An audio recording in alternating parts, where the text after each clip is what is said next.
The Galactic Assembly Chamber shimmered with light from 1,000 star systems. Delegates floated in on grav discs, conversed in multilingual murmurs, or simply observed the proceedings from transparent observation decks. Routine discussions about border treaties and trade tariffs droned on. Then, without warning, the central comms hub flared red. Priority signal incoming, unknown source. Speaker Callan of the Armathan Collective raised a long bioluminescent limb. Origin, uncharted sector, replied the Assembly AI. No registered species match. Signal is coded but appears diplomatic in nature. Delegates leaned forward. The Assembly rarely heard from unregistered civilizations. Patch it through, Callan ordered. The hollow projector in the center of the chamber sparked to life. A human face appeared, weathered, calm, eyes hard with experience. He wore no regalia, just a plain navy blue uniform with an Earth insignia. To the Galactic Assembly, the man began. I am General Rylan Mercer of the United Earth Defense Command. This message is a formal request for diplomatic audience regarding the Zinkari offensive. Confused murmurs echoed. The Zinkari were a nomadic, militarized species, notorious for their scorched planet tactics. Recently, they had begun incursions into fringe territories. Earth, whispered one delegate. They're not even listed as a recognized system. They are now, muttered Councillor Venn of the Kahari Dominion, pulling up a fresh data stream. They just pushed the Zinkari out of the Brenthy expanse. Alone. Gasps. That sector's been contested for decades, Speaker Callan said sharply. How many ships did they lose? None. A silence fell across the chamber. The human continued. We are not here to join your wars, nor to conquer. We are here because diplomacy has failed. You negotiated with the Zinkari. We eliminated them. Delegates shifted uncomfortably. We will be arriving at Assembly Space in 72 hours with a diplomatic envoy. We request a secure berth and a hearing. Refusal will be interpreted as acceptance of continued Zinkari aggression in your borders. The transmission ended. No one spoke for a full minute. Finally, it was Councillor Malik of the Thari Syndicate who broke the silence. They're bluffing. Councillor Jurel of the Mycos Enclave activated a holomap. It showed Zinkari-controlled space receding like a punctured lung. They're not. Far from the Assembly, aboard the UEDC flagship Resolute, General Mercer watched the signal log confirm transmission. Behind him, Commander Ayla Chen stood stiffly. Sir, our envoy team is prepped. Are we really doing this? Announcing ourselves like this? Mercer didn't look at her. He watched the stars scroll by on the view screen. The Assembly thought diplomacy would contain the Zinkari. He turned, eyes like stone. We came to end them. Across the galaxy, in a deep space command bunker hidden under a scorched world, a Zinkari overmarshal stared at footage of their last battle. Human ships moved in synchronized patterns, missile swarms, coordinated ECM, AI-assisted targeting. No wasted shots, no broadcasted intentions. Primitive, he had called them. But primitives didn't erase an entire fleet in 19 minutes. He slammed a fist against the control panel. They will pay. But the humans weren't waiting. They were already moving. 70 hours later, the Assembly's primary defense grid detected the approach of 17 vessels. Human design, non-standard configuration, no recognized IFF codes. But they came in slow, broadcasting peaceful intent and carrying encrypted identification credentials previously uploaded by the Resolute. The Assembly fleet, composed of 112 ships from 28 civilizations, formed a cautious escort as the humans entered the core system. The humans didn't flinch. In the grand docking ring, hundreds of delegates gathered in the welcome chamber.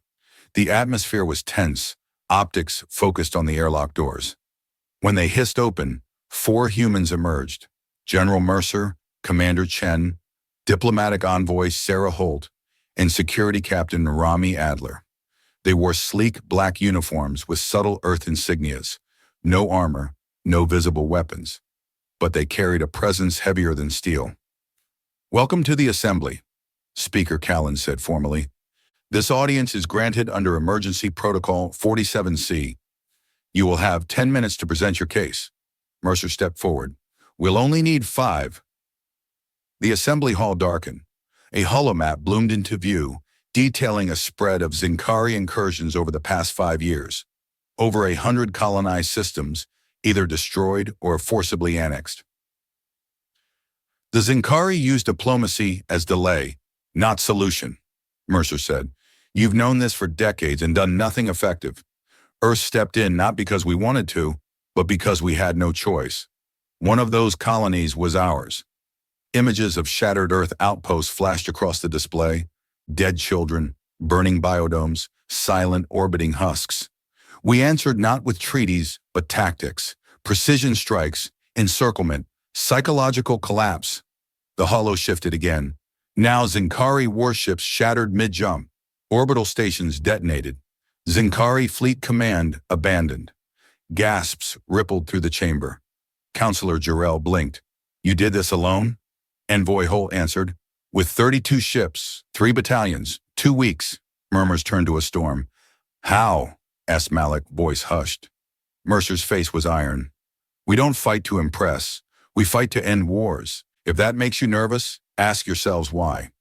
The chamber exploded into debate, factions shouting over one another. Amid the uproar, a new feed flickered onto the hall's central display. Zinkari border fleets were in retreat. Hundreds of planetary governors were declaring independence from Zinkari control. Speaker Callan stared. This isn't just a military campaign. It collapse. No, said Mercer quietly. It's consequence. Deep within the fractured remains of the Zinkari High Command, Supreme Strategist Varns stared at a projection of their dwindling territory. Colored sectors once bathed in crimson dominance were flickering away, reclaimed by uprisings or scoured by precision strikes. A junior officer approached cautiously. Strategist, our forces on Eridon Prime are no longer responding. Surveillance shows human orbital platforms. No Zinkari presence remains. Varns' jaw clenched. Another world gone. How do they move so fast? We believe they bypass traditional lanes. Their ships use low signature drives, short-range bursts. It's like trying to trap mist. Meanwhile, aboard the UEDC dreadnought Axiom, Commander Chen reviewed intercepted Zinkari transmissions. They're falling apart, General. The outer sectors are defecting without being engaged. Fear's doing half our job. General Mercer nodded. Good. Less blood. More progress. But Sarah Holt, the envoy, wasn't celebrating. She stood near the forward viewport, watching as another Zinkari defense station detonated in silence. We're winning, but at what cost to the soul of diplomacy? Mercer joined her. Diplomacy without strength is pleading. Strength without restraint is tyranny. We're balancing on that edge. Back in assembly space, Counselor Jarrell convened an emergency caucus. The Zinkari are sending signals, white-coated beacons. They're asking for parley, with humans, not us. Counselor Vren hissed in frustration. They recognize who holds power now. That terrifies me more than the Zinkari ever did, Jarrell admitted. On the burned remains of Zinkari Fortress Null, a single message blinked on all channels. We request terms. Earth only. The diplomatic shuttle descended in silence toward what was once the Zinkari's most fortified bastion. Fortress Null, now a blackened husk in orbit around a dim red star, looked nothing like its reputation. Its outer rings had been fractured by kinetic strikes, and scorched hangars floated like broken teeth around its equator. Inside the shuttle, General Mercer stood with Envoy Holt and a small detail of security. There were no weapons visible, only presence, and the confidence that Earth did not need to show its teeth to be feared. Last chance to turn around, Commander Chen said over comms. Not this time, Mercer replied. They asked for us. Let's see what they're really offering. The airlock clamped with a shudder. Zinkari escorts, armor scorched and fractured, awaited them. No ceremonial greetings, just a silent escort through darkened halls. In the central chamber, Supreme Strategist Varn waited. His armor was unpolished, one arm in a sling, his eyes dim but alert. You came, Varn rasped. You called, Mercer answered. Varn gestured. Sit, we discuss surrender. Envoy Holt raised an eyebrow. You mean terms? No, Varn said bitterly. I mean survival. He slid a data drive across the table. Coordinates, weapon caches, command nodes. You can dismantle the Zinkari war machine in days. I offer this in exchange for protection. From our own people. From yours. From chaos. Holt regarded him with cold calculation. You're asking Earth to become the new stabilizing force in your collapse. Varn nodded. You ended us. Now you must manage the aftermath, or it spreads. Mercer picked up the drive. We'll consider. But understand, we're not your janitors. We clean up what we must, not because we owe you, but because peace demands it. Outside, Earth orbital cruisers repositioned in high orbit. A new map of the galaxy was beginning to form. The council chamber on the UEDC ship Concordia was silent save for the low hum of atmospheric stabilizers. High command had gathered, generals, strategists, analysts, and for the first time, representatives from 3 non-human species seeking Earth's guidance. The request had been clear. What comes next? General Mercer stood before them, hands behind his back. The Zinkari collapse has created a vacuum. If we do nothing, chaos will consume half this quadrant. Piracy, warlords, civil wars. Admiral Rios, scarred from the IO insurgencies, leaned forward. So we become what we fought against? Occupiers? No, said Mercer firmly. We become something new, coordinators, enablers of regional self-governance, militarily backed if necessary. We call it the Order Protocol. On the holo display, sectors formerly held by the Zinkari flickered into Earth-coordinated zones, each marked not by conquest, but stabilization efforts. Food routes, trade resumption, anti-piracy patrols. Envoy Holt stepped in. We aren't planting flags, we're planting systems. Meanwhile, in assembly space, rumors spread fast. Some called Earth a savior, others a shadow empire in the making. A secret meeting of 5 major civilizations was held in the Veil Nebula. Humanity acts like it wants peace, said the Althari delegate, but peace enforced by unmatched power is still domination. And yet, countered the Myco speaker, they haven't asked for tribute, only cooperation. Back aboard the Concordia, a young officer delivered a private communique to Mercer. Encrypted, origin unknown. The message was brief. You think the Zinkari were the threat. You haven't seen what's waking beyond the dark line. Mercer stared at the words, cold creeping through his spine. Get me Chen, double patrols on the rim sectors, and put the Order Protocol into full motion. Quietly. The air of order had no illusions.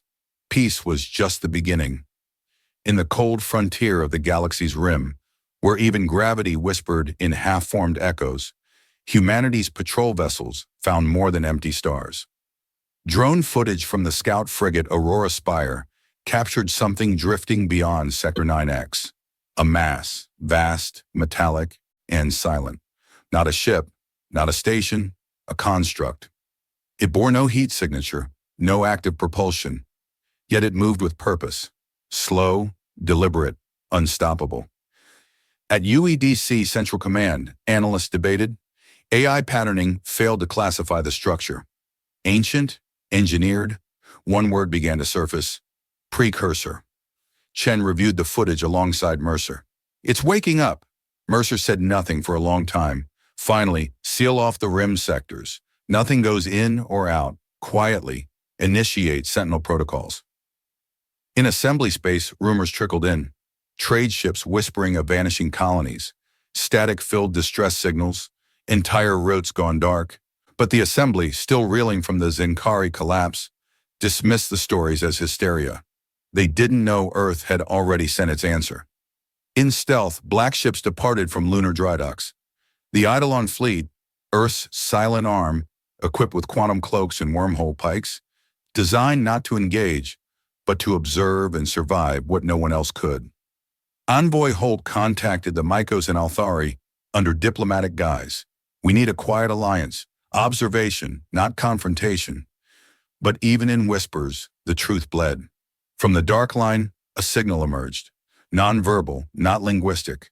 It triggered dreams across species, nightmares in hypersleep, visions of a vast intelligence watching from the galactic edge. Mercer, waking from one such vision, issued a single order. Prepare Earth's final doctrine. Beyond the rim, veiled in quantum silence, the Eidolon fleet waited. Their ships, predatory silhouettes against the galactic dusk, drifted without emissions, running deep protocols that even Earth's most advanced AIs couldn't fully explain. Commander Celine Voss stood aboard the Nyx Echo, flagship of the Eidolon. She monitored streams of anomalous data, gravitational ripples without mass, light curves bending in ways that defied relativistic rules. Time inside the sector didn't behave correctly. "We're looking at something older than timekeeping itself," whispered her science officer. Then came the breach. It didn't tear space, it silenced it. A void opened in the stars, void not of emptiness, but of presence so vast it erased reality around it. From within, tendrils of structured energy emerged, not alive, not mechanical, but somewhere between. Voss issued the command, "Do not engage, log, transmit, survive." On Earth, Mercer and Chen reviewed the transmission. The image was short, 2 seconds of something impossible, then static. "No response from the Eidolon?" Chen asked. "None," Mercer replied. "Fleet status unknown. We may be blind at the edge." Meanwhile, across the assembly, reports of shared visions escalated. Entire mining colonies entered fugue states, language breakdowns, precognitive seizures. At the assembly's emergency session, Earth's delegation played the Eidolon footage. For the first time, fear unified them. "What is it?" asked the Althari speaker. Mercer stood slowly. "We don't know, but it's not just coming, it's already here." It began with silence across the outer colonies, not a lack of communication, but a void. Probes returned corrupted data. Outposts sent final transmissions of impossible geometry, then vanished. The stars themselves seemed muted. In UEDC command, Mercer watched projections of star maps turning black sector by sector. "They're not invading," he said to Chen. "They're overwriting." "Like a virus?" she asked. "Like a rewrite of reality." The Eidolon fleet was still missing. Earth activated its Skyfall contingency, mobilizing sleeper fleets, activating deep core defense stations, and initiating the last resort Genesis Vault protocols. Back in the assembly, panic fractured unity. Some races demanded Earth release its defense codes to the wider council. Others prepared to evacuate. A few, desperate or foolish, sent scouts into the silence. None returned. Amidst the chaos, a strange beacon lit up near Proxima Tau. Human design, Eidolon encryption. Holt, Mercer, and Chen watched the translated message play. "We see, we are seen. It speaks in echoes. We are not alone, but we are not prepared." Earth's deep language division worked around the clock. In the signal patterns, they found embedded emotion signatures: fear, awe, reverence. Mercer stood before a galaxy shivering on the edge of something vast. "We need to stop thinking like conquerors or diplomats," he said. "Then what do we become?" Holt asked. Mercer's eyes reflected the stars. "Witnesses." Proxima Tau went dark. Where once a vibrant, terraformed colony thrived, now existed a stillness so absolute it bent sensors and sanity alike. Ships sent to investigate failed to return. Quantum entanglement links snapped like brittle wire. Light from the system dimmed, not obstructed, but absent. The assembly convened in full session for the first time in a century. Hollows of muted stars, broken light curves, and Eidolon signal artifacts played before a chamber holding its collective breath. "This is not extinction," declared Mercer before them. "It's erasure." Envoy Holt stepped forward, projecting new data. Across all languages, ancient or contemporary, myth or science, there is a constant: the phrase, "when the light ends." Chen added quietly, "We believe we are witnessing that moment, not metaphorically, literally." Dissent erupted. Accusations of human fear-mongering, demands for proof. And then, the stars above the assembly's homeworld flickered. In the orbital sky, dozens of monitoring stations flatlined simultaneously. Optical arrays showed space, folding. Not into wormholes, into blindness. An emergency transmission burst through from a deep space Eidolon scout. One word, untranslated, repeating in a harmonic scream, "Remember," then silence. Mercer looked at the assembly not as a soldier, but as a man who had run out of time. "Prepare your worlds, not for war, for disappearance." Across the galaxy, darkness spread, not as absence but as presence. The fold in space over Proxima Tau became a breach, and from it, no light returned. Not even gravity behaved the same. Stars near it began to drift off their paths, pulled by forces no equation could contain. The Eidolon fleet, long thought lost, reappeared at the edge of Jupiter's orbit, but they were changed. Their hulls shimmered with alien resonance, and their AI cores spoke in tones never programmed. Commander Celine Voss, once presumed dead, stepped off her ship barefoot on Europa's icy landing field. "We made contact," she said softly to Mercer, who had come in person. "What are they?" he asked. "Not gods, not invaders, witnesses, archivists of light, and now they're here to decide what remains."